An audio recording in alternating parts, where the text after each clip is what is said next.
Hello friends, welcome to SK stock academy. उम्मीद करते हैं आप लोग अच्छे से होंगे, अच्छे से ट्रेड कर रहे होंगे।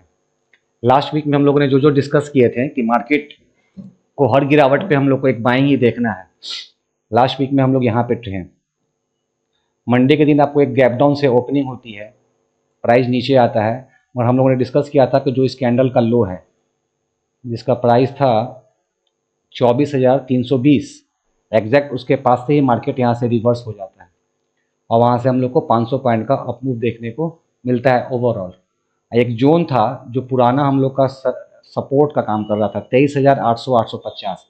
आपको दिखेगा कि जो सपोर्ट था, पहले भी हम लोग पढ़े हैं कि ऊपर से जब प्राइस नीचे आता है तो वो सपोर्ट का काम करता है, मगर जो वो ब्रेक कर जाता है तो आने वाला टाइम में वो रेजिस्टेंस का काम करता है। तो आपको दिखेगा कि सिंपल सा ट्रेड था पूरे वीक में कि जब भी प्राइस इस जोन के पास आया, मतलब इसके लो के पास आया, 23,320 के आसपास जब भी प्राइस आया, 340-42 आया था, वहाँ से अप मूव जाने की कोशिश की। जब भी प्राइस ऊपर से गिरा तो हमेशा प्राइस 23,850 के जोन के पास जाके वहाँ से नीचे की तरफ आने की कोशिश की।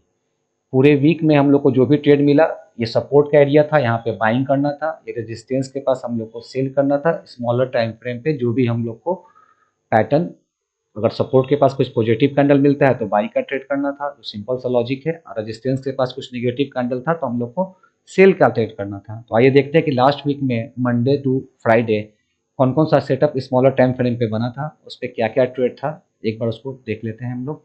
और उसको देखने से पहले एक बार रिव्यू कर लेते हैं कि लास्ट वीक में हम लोगों ने क्या क्या डिस्कस किया था। उससे क्या होगा कि जो नए वीडियो जो इस बार देखेंगे उनको समझ में आएगा कि लास्ट वीडियो में जो भी चीज़ें इस बार बोली जा रही हैं वो पिछले वीडियो में एग्जैक्ट वैसा ही बताया गया था कि ये एरिया सपोर्ट का है। सपोर्ट के पास जब भी कोई पॉजिटिव कैंडल मिले तो हम लोग को बाई का ट्रेड लेना है। इस गिरावट में डरना नहीं है, एवरी डिप पे बाई करना है, ऐसा कमिटमेंट लास्ट वीडियो में किया गया था। तो आइए एक बार उस वीडियो को देख लेते हैं। कैंडल बेस्ड चार्ट पे जब बात करेंगे तो गिरते डाउन ट्रेंड का मार्केट के बाद एक सपोर्ट के पास एक डोजी कैंडल बनता है। वहाँ से डिसाइड होता है कि डोजी का हाई कटा, मतलब कि जो भी बायर सेलर की फाइट हुई उसके ऊपर जाके ये क्लोज किया। अब इसका इससे मतलब ये होता है कि यहाँ से प्राइस अप मूव जा सकता है। तो कितना फास्ट अप मूव जाएगा वो देखने की बात है, मगर प्राइस को अगर रियल में गिरना होगा तो एक बार 20 को जाके टच करेगा, 20 SMA को टच करेगा, तभी वहाँ से फर्दर फॉल आएगी। तो अभी भी हम लोग हर गिरावट पे जब भी मार्केट इस सपोर्ट के पास आके कुछ पॉजिटिव कैंडल बनाता है तो हम लोग बाई का ट्रेड लेंगे। अगर इस रेजिस्टेंस के पास जाता है तो यहाँ पे हम लोग सेल का ट्रेड लेंगे। अगर कुछ निगेटिव कैंडल मिलता है तो, जैसा कि आप लोगों ने उस वीडियो में देखा कि हमने हर गिरावट पे बाइंग के लिए बोले थे। ये जो सपोर्ट का एरिया था 23,320, इसके पास प्राइस जाने पे कुछ पॉजिटिव कैंडल बनने पे हम लोगों ने वहाँ पे बाई का ट्रेड लिया भी। और वहाँ से प्राइस रेजिस्टेंस के पास गया जो कि 23,800 850 जो पुराना सपोर्ट था वो रेजिस्टेंस का काम कर गया। अब हम लोग देखते हैं कि क्या मंडे से जिस दिन भी हम लोगों ने मार्केट में ट्रेड किए, मंडे को जब मार्केट ओपन हुई तो क्या क्या हुआ हम लोग के साथ। एक बार बैंड का यूज़ कर लेते हैं। मंडे को प्राइस गिरा, इसी जोन में आया जो हम लोग मार्क किए थे 23,340 के पास से। प्राइस यहाँ पे एक हैमर कैंडल बना के उसके ऊपर क्लोज करता है, आपको यहाँ दिखेगा। प्राइस गिरा, गिर के सस्टेन किया, सस्टेन करने के बाद ये जो रेंज था 4-5 कैंडल का, इसके ऊपर क्लोज होता है अच्छे से और वहाँ से फर्दर एक अप मूव आता है। तो ये ट्रेड तो था ही कि गिरावट पे लेना है, तो मंडे को भी ट्रेड बना हम लोग को बाइंग का।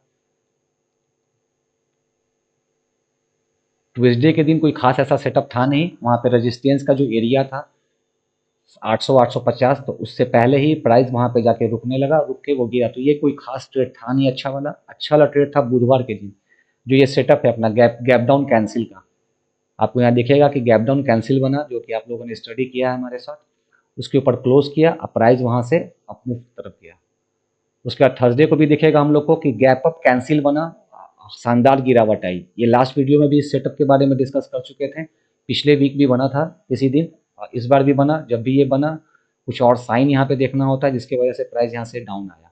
तो पूरे वीक में हम लोग को 2 दिन ट्रेड करने के लिए मिला। एक मिला अच्छा वाला ट्रेड, 3 दिन सॉरी, एक मिला मंडे के दिन। ट्यूजडे को कोई खास ट्रेड था नहीं। वेडनेसडे को एक ट्रेड था सेटअप के साथ, थर्सडे को था, फ्राइडे को भी था कि रेजिस्टेंस के पास जैसे ही मार्केट गया और वहाँ पे उस जो भी रेजिस्टेंस एरिया था वहाँ पे एक निगेटिव कैंडल बना, आपको यहाँ पे दिखेगा। और जैसे ही इसके नीचे क्लोज हुआ वहाँ से एक डाउनफॉल आया, जो कि छोटा मोटा ट्रेड था, काफ़ी अच्छा ट्रेड नहीं था। अच्छा ट्रेड हम लोग का 3 दिन ही बना। एक बना मंडे को, एक वेडनेसडे को, एक बना हम लोग को थर्सडे के दिन। तो 3 दिन हम लोग के पास ट्रेडिंग का अच्छा सेटअप बना। अब यहाँ से मार्केट क्या मूव कर सकता है? सवाल ये है कि अब यहाँ से मार्केट कैसा बिहेव कर सकता है, क्या होने पे क्या कर सकते हैं हम लोग। सिंपल सा लॉजिक आप लोग को पहले ही पता है कि कोई भी सपोर्ट या रेजिस्टेंस गैप डाउन या गैप अप से कटता है।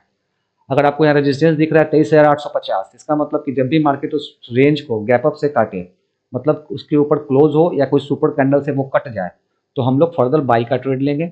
अगर नीचे का जो लेवल है 23,320 के आसपास का, अगर वो जोन गैप डाउन से टूट जाता है तो हम लोग डाउन ट्रेंड देखेंगे। इस बीच में जब भी प्राइस आता है तो इंट्राडे में जो भी सेटअप बनेगा हम लोग को अभी भी उसी हिसाब से ट्रेड करना है। जैसा कि लास्ट वीडियो में भी मैंने यही बात बोला था, क्योंकि पिछले वीडियो का भी सपोर्ट रेजिस्टेंस लगभग यही मार्क था, इस बार भी मार्केट वही रहा। तो रेंज बाउंड रहने के बावजूद भी आपको दिखा कि 5 दिन के ट्रेडिंग सेशन में 3 दिन हम लोग को सेटअप पे ट्रेड मिला। अब आने वाले टाइम में जब भी प्राइस 23,850 के ऊपर गैप अप से निकलता है या उसका हाई ब्रेक होता है तो हम लोग बाई का ट्रेड लेंगे। अगर 23,300 के नीचे अगर गैप डाउन से टूटता है तो हम लोग का सेल का ट्रेड लेंगे। वैसे कंडीशन में अगर रेंज में रहेगा तो हम लोग को इंटरडे में जो भी सेटअप होगा उस हिसाब से हम लोग ट्रेड करेंगे। अब ब्रेक करने के बाद टारगेट क्या होगा? मान लीजिए 23,850 के ऊपर प्राइस खुल जाता है तो वहाँ पे क्या क्या संभावना हो सकती है? तो एक हम लोग को ये मिलेगा 23,150 का एरिया है, उसके पहले है बोलिंजर बैंड का 20 SMA, एक रेजिस्टेंस का काम करेगा 933, एक छोटा सा रेजिस्टेंस दिखेगा। हो सकता है कि मंडे को जब प्राइस अप जाए या थोड़ा सा सस्टेन करे तो ये लाइन और आपका एवरेज नीचे आ जाएगा। तो जब भी ये ब्रेक करे तो प्राइस 161 150 तक जाने की कोशिश करेगा। जब भी प्राइस इस लाइन के ऊपर आएगा तो प्राइस आपको यहाँ तक जाने का कोशिश करेगा। मतलब प्राइस अगर 900 के ऊपर क्लोज होता है, 850 से 900 के ऊपर अगर निकलता है तो प्राइस वहाँ से 150 से 200 पॉइंट का अप मूव देने को रेडी है।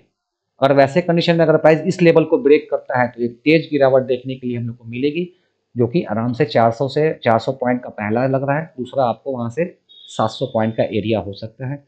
अभी इस वीक में बाइंग में थोड़ा सा इसलिए बाइंग की तरफ जाना चाह रहे हैं कि इस बार जो क्लोजिंग हुई है ना मार्केट की वो थोड़ा अलग हुई है। आप यहाँ देखेंगे तो 15 तारीख की क्लोजिंग थी आपको 23,424, उसके बाद 462, उसके बाद 700, उसके बाद 643, उसके बाद 658, उसके बाद 612, उसके बाद 668, उसके बाद 631।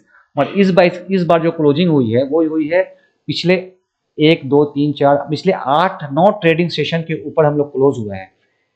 9 ट्रेडिंग डेज की क्लोजिंग से हम लोग ऊपर हुए हैं। मतलब कि 9 दिन जो भी ट्रेड हुआ है इस मार्केट में उसका जो भी क्लोजिंग था उसके हाईएस्ट रेट पे हम लोग क्लोज किए हैं। तो एक संभावना हो सकती है कि मार्केट मंडे को गैप अप ही जाए। उसके लिए एक रीज़न ये है कि मूविंग एवरेज का जो 5 SMA है, एक बार उसको लगा के चेक कर लेते हैं ये क्या इंडिकेट कर रहा है हम लोग को।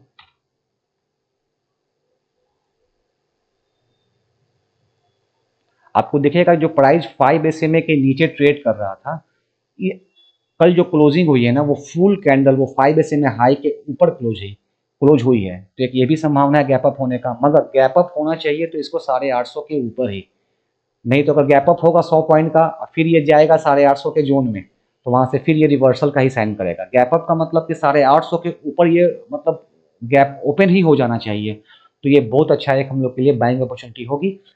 नहीं तो जब तक अगर इस रेंज में है तो हम लोग जो भी इंट्राडे में सेटअप बनेगा उस हिसाब से ट्रेड करेंगे। ये जो जोन है 23,300 से लेकर 250 का जो एरिया है, ये एरिया एक अच्छा सपोर्ट का काम कर रहा है, जो कि अभी तक हम लोग बात कर रहे हैं कि बाई ऑन डिप अभी भी वो बाई ऑन डिप रहेगा। इसमें नेगेटिव तभी जाएंगे जब ये एरिया हम लोग का गैप डाउन से ब्रेक कर जाएगा, अन्यथा हर गिरावट पे अभी भी बाइंग की अपॉर्चुनिटी है।